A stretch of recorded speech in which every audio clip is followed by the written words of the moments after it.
let it bang, bang.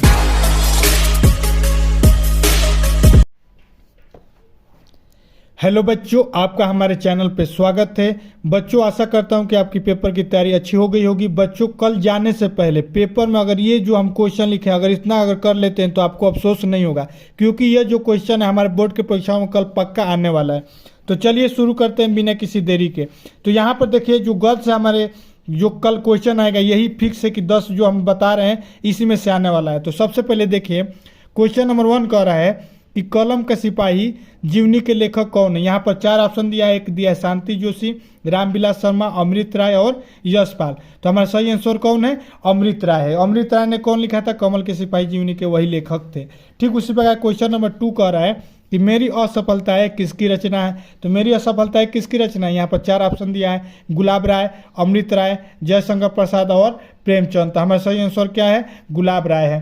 तो ये इस प्रकार से ये जो क्वेश्चन, ये भी क्वेश्चन फिक्स है कि कल आने वाला है। ठीक, तो उसी प्रकार नेक्स्ट क्वेश्चन देखिए। क्वेश्चन कह रहा है कि प्रेमचंद का उपन्यास है किसका? प्रेमचंद का मतलब इनमें से चारों में से कौन उपन्यास है? ठीक, वही पूछ रहा है। एक दिया है कंकाल, एक दिया है तितली, एक दिया है गोदान, एक दिया है रेखा। तो आपको भी पता है कि गोदान किसका है? प्रेमचंद का है। ठीक, उसी प्रकार नेक्स्ट क्वेश्चन देखिए। नेक्स्ट क्वेश्चन कह रहा है कि आकाशदीप की कहानी है। आकाशदीप किसकी कहानी है? तो आकाशदीप हमारी जो कहानी है, यहाँ पर 4 ऑप्शन दिया है, प्रेमचंद्र की, मोहन राकेश की, जयशंकर प्रसाद की या जैनेन्द्र कुमार की। तो हमारा सही आंसर क्या है? जयशंकर प्रसाद की। आकाशदीप किसके द्वारा लिखा गया था भाई? ये जयशंकर प्रसाद के द्वारा लिखा गया था। ये पक्का कल पेपर में आने वाला है। ठीक, उसी प्रकार नेक्स्ट क्वेश्चन देखिए। 5वां नंबर कह रहा है कि क्या भूलूं क्या याद करूं किस विधा की रचना है। क्या भूलूं या क्या याद करूं, ये क्या है? आत्मकथा है, जीवनी है, स्मरण है या कहानी है? ये आपको ऑप्शन में पूछ रहा है। तो हमारा क्या है? आत्मकथा। ये आत्मकथा है। क्या भूलूं और क्या याद करूं। ठीक, उसी प्रकार नेक्स्ट क्वेश्चन देखिए क्या कह रहा है कि रानी केतकी की कहानी के रचनाकार हैं। तो रानी केतकी के रचनाकार कौन है? यहाँ पर 4 ऑप्शन दिया है, लल्लूलाल, इंसा अल्लाह खां, सदल मिश्र और सदामुख लाल। तो हमारा सही आंसर है इंसा अल्लाह खान, जो हमारे थे रानी केतकी के रचनाकार थे। ठीक, उसी प्रकार चंदावली के रचयिता कौन है? रामचंद्र शुक्ल, सेठ गोविंद दास, श्याम सुंदर दास, भरतेंदु हरिचंद्र। ठीक, तो यहाँ पर हमारा सही आंसर है भरतेंदु हरिचंद्र, जो थे हमारे चंदावली के रचयिता थे। चंदावली बहुत बार पेपर में पूछा जाता है। ठीक, इसको पक्का याद कर लीजिए, भारतेंदु हरिचंद्र द्वारा लिखा गया था। ठीक, उसी प्रकार नेक्स्ट क्वेश्चन देखते हैं कि आवारा मसीहा किस विधा की रचना है। नाटक है, उपन्यास है, जीवनी है, कहानी है। कह रहा है कि आवारा मसीहा है। ये भी बहुत बार पूछा जाता है, इसको तो पक्का याद करके जाइएगा। तो इसका हमारा सही आंसर हो जाएगा ग, जीवनी है। क्या है? आवारा मसीहा हमारा क्या है? जीवनी है। ठीक, उसी प्रकार नेक्स्ट क्वेश्चन देखिए। मेरा जीवन परवाह नामक रचना है। ठीक, तो मेरा जीवन परवाह नामक रचना है। क्या है? जीवनी है, गद्य गीत है, आत्मकथा है या हमारा निबंध है। ठीक, तो हमारा क्या है? आत्मकथा है। मेरी जीवन कथा, मेरी जीवन परवाह की, ऐसे ही दिख रहा है कि मेरे जीवन के बारे में क्या लिखा गया है? किसी के जीवन के बारे में लिखा गया। तो आत्मकथा क्या होता है? किसी के अपने बारे में लिखना ही, उसी को कहते हैं आत्मकथा। ठीक, आइए उसी पर नेक्स्ट करते हैं। नेक्स्ट क्वेश्चन ये कह रहा है कि तुम चंदन हम पानी किस विधा की रचना है। ठीक, तो यहाँ पर 4 ऑप्शन दिया है, नाटक, स्मरण, आत्मकथा और निबंध। तो हमारा सही आंसर क्या है? निबंध। जो तुम चंदन और हम पानी क्या है? हमारा निबंध है।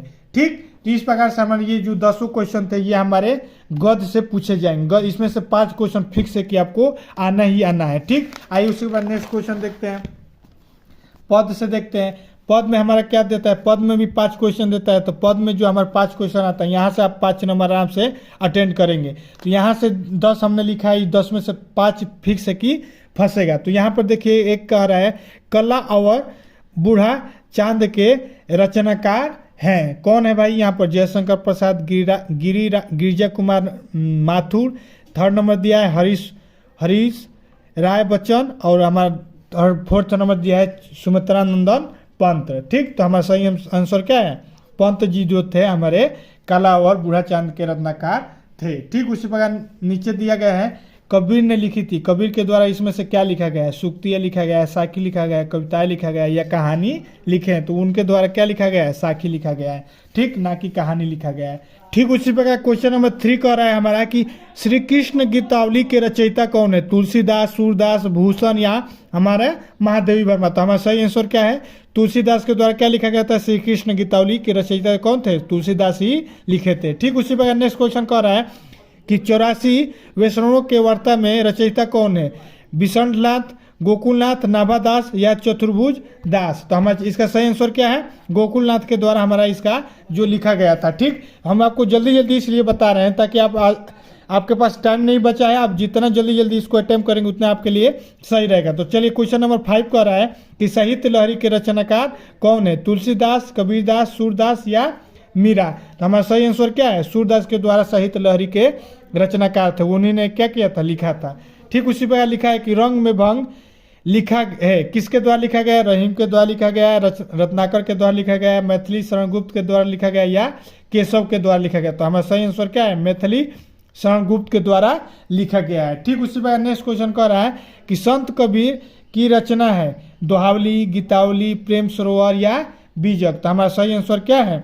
बीजक जो हमारा सही आंसर है। क्वेश्चन नंबर 7 का हमारा बीजक है। ठीक उसी प्रकार क्वेश्चन नंबर 8 कह रहा है कि तुलसीदास द्वारा लिखा गया महाकाव्य है प्रेम माधुरी, गंगा लहरी, विष्णु लहरी, श्री रामचरित मानस। तो हमारा सही आंसर क्या है? ग। विष्णु लहरी जो है हमारा इसका सही आंसर क्या है? घ। 7वां का हमारा क्या है? 8वां का हमारा घ है। क्या? श्री रामचरित मानस। ठीक उसी प्रकार हमारा क्वेश्चन नंबर 9 कह रहा है कि शिवा बावनी के रचनाकार हैं केशव, भूषण, बिहारी, सूरदास। 4 ऑप्शन दिया है, तो हमारा सही आंसर क्या है? भूषण के द्वारा हमारा शिवा बावली लिखा गया था। ठीक उसी प्रकार क्वेश्चन नंबर 10 कह रहा है कि रामचरित चंद्रिका के रचयिता है तुलसीदास, केशवदास, जयशंकर प्रसाद या सूरदास। तो हमारा सही आंसर है केशवदास के द्वारा हमारा इसकी क्या हुआ था? केशवदास ने हमारी रामचंद्रिका के रचयिता थे, वही उन्हीं ने क्या लिखा था? रामचंद्रिका लिखा था। ये भी हमारा क्वेश्चन बहुत ही इंपॉर्टेंट होने वाला है। ठीक, तो इस 10 क्वेश्चन में से हमारा 5 क्वेश्चन फिक्स है कि फंसेगा। ठीक, आइए देखते हैं। ये हमारे करुण रस में से सबसे इंपॉर्टेंट जो हमारा रस है करुण रस, रस में से हमारा सब फिक्सर है, पूछा जाता है। तो करुण रस जो हमारा बोर्ड के परीक्षाओं में हर साल पूछता है, तो इसको कैसे लिखेंगे? ऐसे लिखेगा कि शोक अथवा दुख की अवस्था में जो शोक का अस्थायी भाव, विभाव और संचारी विभाव के सहयोग पाकर पुष्ट होता है वही करुण रस कहलाता है। कैसे भाई? करुण रस कब होता है? जब कोई मरता है, दुख होता है, शोक होता है, उसी समय क्या होता है? जो रस मिलता है उसी को हम लोग क्या कहते हैं? करुण रस कहते हैं। उदाहरण के लिए, उदाहरण में पूछेगा कि कौन है, तो उदाहरण ये वाला लिख लीजिएगा कि इस करुण कलित हृदय में अब विकल रांगिनी बजती, क्यों हाहाकार स्वर्गों में वेदना असीम गरजती। इसमें देख रहे हैं कि अगर इस कविता को पढ़ेंगे तो लग रहा है कि कोई रो रहा है, कोई तुम्हारे मतलब रोने की दुख वाली कविताएं हैं। तो ये हमारे क्या है? यहाँ से हमारी ये जो इसमें रस की जो हमको प्राप्ति होगी क्या होगी? हमको अगर इसको पढ़ेंगे तो हमको दुख टाइप का फील होगा, यानी दुख वाला रस महसूस होगा। तो इसीलिए हम इसको क्या कहते हैं? करुण रस कहते हैं। तो ऐसे लिख दिएगा, शोक अथवा दुख की अवस्था में जो शोक का अस्थायी भाव, विभाव और अनुभाव का और संचारी विभाव का सहयोग पाकर पुष्ट होता है वही हमारा करुण रस कहलाता है। ठीक, उसी प्रकार नेक्स्ट देखिए अलंकार। अलंकार से ये क्वेश्चन एक आएगा, यहाँ से आप 2 नंबर अटेम्प्ट करिएगा। 2 नंबर में कहेगा कि उपमा अलंकार क्या है? तो उपमा अलंकार कैसे लिखेगा? यह सादृश्य मूलक अलंकार है जिसमें किसी वस्तु की समानता या तुलना किसी प्रसिद्ध वस्तु से की जाती है। देखिए अलंकार क्या है? अलंकार ये होता है 2 वस्तु का आपस में तुलना किया जाता है। ठीक, तो उपमा में क्या होता है? किसी छोटी वस्तु को बड़ी प्रसिद्ध वस्तु के साथ तुलना किया जाता है। जैसे मान लीजिए कोई आम आदमी की तुलना मोदी जी से किया जा रहा है, तो यहाँ पर क्या होगा? वो हमारी बड़ी मतलब छोटे आदमी की बड़े आदमी से तुलना करना है, प्रसिद्ध आदमी से क्या करना? तुलना करना है। जिसे देखिए एग्जाम्पल के लिए ऐसे लिख दीजिएगा कि तारो सो तरनी धूरी धारा से लागत जिमी, थारा पर पारा परावर यो हलत है। यहाँ का तारा के तुलना किससे किया गया है? धूरी से किया गया है। ठीक, तो इसी प्रकार क्या कर सकते हैं? एक आप एग्जाम्पल लिख देंगे तो आप आराम से हो जाएगा। यहाँ पर आप ये लिख दीजिएगा कि उपमा अलंकार के 4 अंग होते हैं, उपमेय, उपमान, साधारण धर्म और वाचक। ठीक, उसी प्रकार एक छंद पूछता है कि छंद क्या है, उसकी परिभाषा बताइए। तो ऐसे लिखिएगा कि वर्ण, मात्रा, यति, गति, तुक आदि का ध्यान रखते हुए जिस काव्य की विवेचना की जाती है उसे छंद कहते हैं। ठीक, ऐसे लिख दीजिएगा। वर्ण और मात्रा के आधार पर छंद 2 प्रकार का होता है, एक मात्रिक होता है और वर्णिक छंद होता है। इतना लिख देंगे, आपको एग्जामिनर 2 नंबर आराम से दे देगा। ठीक, आइए और एक इम्पोर्टेंट क्वेश्चन है जो हमारे बोर्ड के परीक्षाओं में हर साल पूछता है। 12 में संस्कृत के हम आपको 10 ऐसे क्वेश्चन आपको बता रहे हैं। यही 10 क्वेश्चन अगर पढ़ लेते हैं तो आप आराम से 2 नंबर यहाँ से भी उठा लेंगे। यहाँ से भी पूछता है कि इसका हमको आंसर दीजिए, सीधे पूछेगा।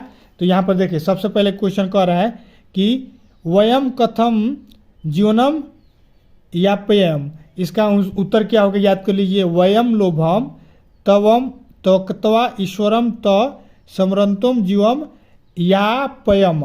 ठीक, ये वाला क्वेश्चन हमारे बोर्ड के परीक्षाओं में बहुत बार पूछा था, इसीलिए हमने इसको आपको लिखवाया है। ये जो क्वेश्चन है आप इसको याद कर लीजिएगा जरूर। एक बार मैं आपको बोल दे रहा हूँ, अब उसको ध्यान से नोट कर लीजिए और उसको पढ़ के जरूर जाइए। तो यहाँ पर देखिए कह रहा है क्वेश्चन नंबर 2, प्रयागम कस्मिमम राज्य वर्तते। किस राज्य से, प्रयाग पूछ रहा है किस राज्य में स्थित है। तो लिखना यहाँ पर प्रयागम उत्तर प्रदेश, उत्तर प्रदेश में स्थित है। तो ऐसे लिखेंगे प्रयागम उत्तर प्रदेश राज्य वर्तते।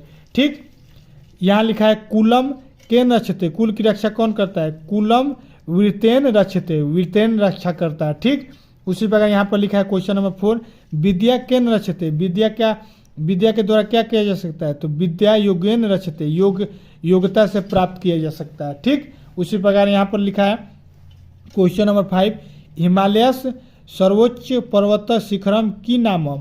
कह रहा है कि हिमालय की सर्वोच्च पर्वत का नाम क्या है। तो यहाँ पर उत्तर में लिखिएगा, ये वाला पॉइंट लिख दीजिएगा, सर्वोच्च पर्वतम शिखरम नाम एवरेस्टम इति अति। एवरेस्ट नाम है, तो यहाँ पर संस्कृत में एवरेस्ट इति अस्ति लिख दीजिएगा। ठीक, उसी पर क्वेश्चन नंबर 6 देखिए, कह रहा है कि कम न हंति न च हत्यते। आत्मा, इसका आंसर होगा आत्मा न हंति न च हत्यन्ते। ठीक, उसी पर क्वेश्चन नंबर 7 कह रहा है कि मूर्ख पंडिते रासव कुत्र बुधम। तो इसका आंसर होगा मुख्य पंडिते रासव उष्ट गिरवायाम बुधम। सब वही रहेगा, ये वाला पार्ट, ये वाला भी पार्ट, बुधम वही रहेगा। कुत्र की जगह पे हमारा उष्ट गिरवायाम हो जाएगा। ठीक, उसी पर यहाँ लिख रहा है कि सौ पथिकम केन बचितम। यहाँ पर होगा सम पथिकम व्याध्रयम बचितम। ठीक, ये वाला हमारा हो जाएगा। एक ये पूछता है कि सुपुत्र कम। ये जो हमारे सभी क्वेश्चन है हमारे, ये हमारे बोर्ड के परीक्षाओं में हर साल पूछा गया, इसीलिए हमने आपको ये लिखवा दिया। ये 9 नंबर देख लीजिए, पूछा है कि सुपुत्र कम य सुचरिते पीतम पिराति सपुरीतम। ठीक, अब यहाँ पर लास्ट नंबर देख लीजिए, एक कम सर्वज्ञम भवती।